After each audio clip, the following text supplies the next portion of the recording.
안녕하십니까? 손종학 교수입니다.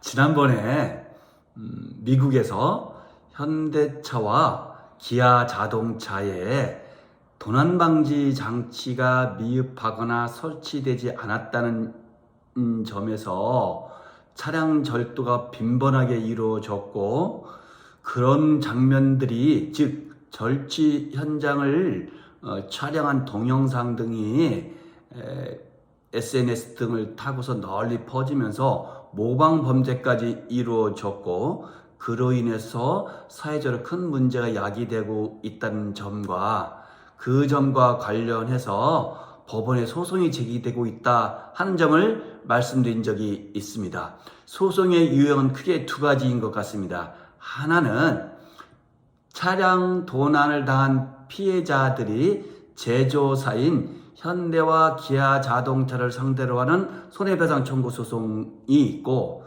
또 다른 하나는 지방자치단체, 미국에서 연방이나 시를 말하겠죠. 연방주나 거기에서 차량 도난 장치가 미흡하게 설치된 관계로 차량 절도 등의 범죄가 빈번하게 이루어지고, 이로 인해서 공공의 안전이 침해될 뿐만 아니라 절도 사건을 수사하고 단속하는 과정에서 많은 공공비용이 소요되기 때문에 그에 대한 손해를 배상해야 된다라고 하면서 시라든가 주정부 차원에서 현대 기아를 상대로 소송하는 두 유형에 대해서 말씀드린 적이 있고, 제가 당시 과연 어떤 근거로 법리를 가지고 소송을 할까, 그리고 이 소송의 결과는 어떻게 될까, 그리고 무엇보다도 이러한 소송에 대한 비판은 없을까 하는 점을 의문점으로 제기한 점이 있습니다.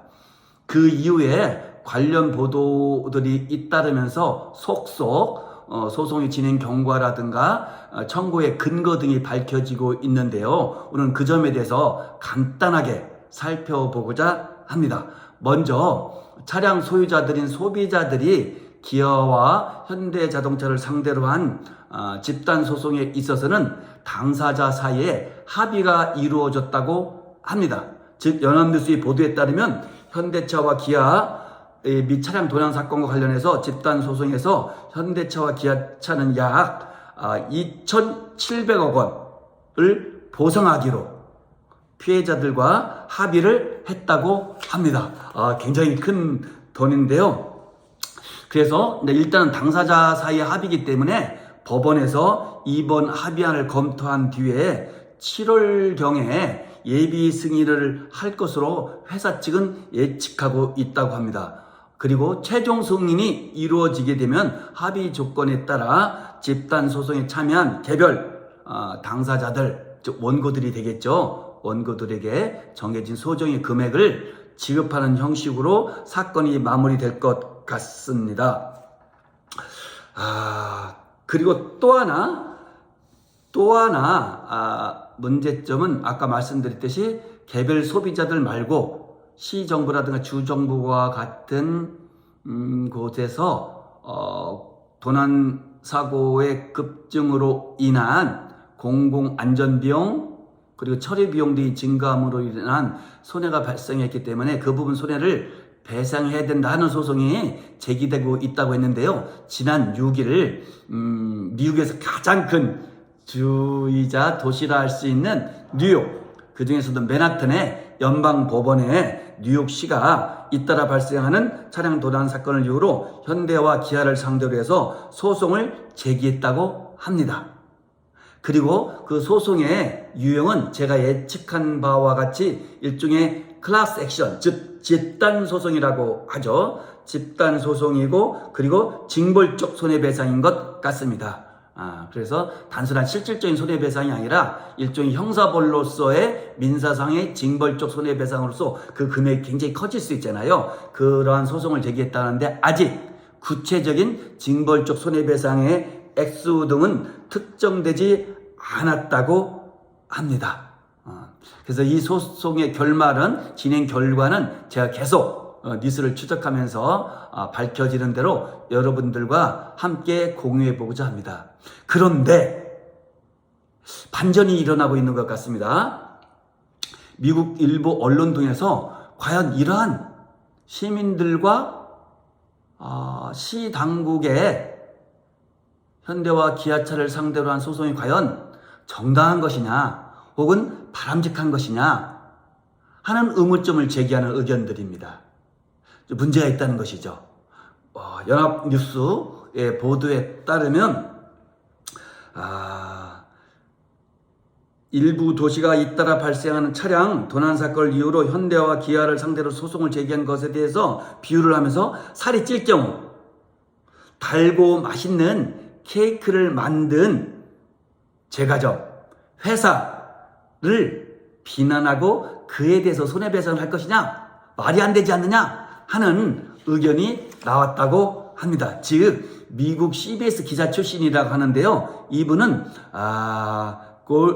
의회 전문 매체인 더힐에 기고한 글에서 제가 한번 인용해 보겠습니다. 민주당이 운영하는 진보적인 도시들은 반범죄자 정책으로 가혹하게 보일 수 있는 자동차 도둑에 대한 단속을 강화하는 것보다 차 회사에 강하게 대하는 것이 더 쉽게 생각했다 하면서 문제점을 지적했다는 거예요. 즉 시당국에서는 자동차 도둑에 대한 단속을 강화해서 범죄를 방지하고 예방하는 것이 훨씬 중요한데 그러기 위해서는 노력도 많이 들고 효과도 잘 안 나타나고 비용도 많이 드니까 더 쉬운 방법을 찾기 위해서 우리 현대와 기아차를 상대로 이러한 소송을 제기한 것이 아니냐 하는 의문점을 제기했다고 하는 것입니다. 즉 훔치기 쉬운 자동차를 만든 회사를 비난할 수 있는데 왜 범죄자를 비난하냐 하는 지적은 불과 얼마 전만 수년 전만 하더라도 농담으로 들릴 수밖에 없었지만 이제는 현실에 돼가고 있는 문제가 있다 이런 취지죠. 그래서 진보적인 도시들은 약탈자들이 접근할 수 있는 선반의 물건을 진열했다는 이유로 약국 체인점을 고소할 것이냐 또는 케이크 등을 거론하면서 현대차 등을 고소한 일부 도시의 논리대로라면 만약 간식이 케이크 등이 너무 달고 맛있어서 주체할 수가 없다면 그래서 먹을 수밖에 없다면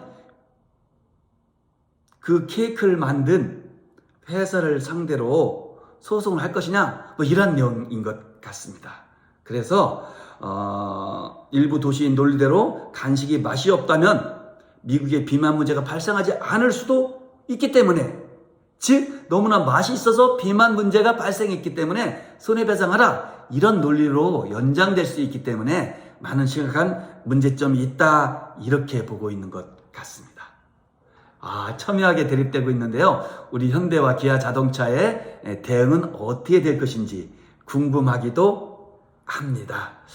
여러분들은 어떻게 생각하십니까? 현대 자동차와 기가 보상을 함에 있어서 현대차는 이미 2021년 11월 모든 자동차에 이모빌라이저 즉 도난 방지 장치겠죠? 이모빌라이저를 표준화했으며 도난 위험을 줄이기 위한 소프트웨어 업그레이드 등의 모든 조치를 다 마쳤다. 이제는 라고 주장하면서 억울함을 호소하고 있는 것 같습니다. 여러분들은 어떻게 생각합니까? 뉴욕시 당국과 같은 그런 입장이 옳다고 생각하십니까? 아니면 전직 CBS 기자가 지적한 바와 같이 일종의 난센스다 라고 생각하십니까? 여러분들이 의견을 댓글에 담아주신다면 감사하겠습니다. 그 댓글 잘 읽어보면서 저도 한번 배워보도록 하겠습니다. 고맙습니다.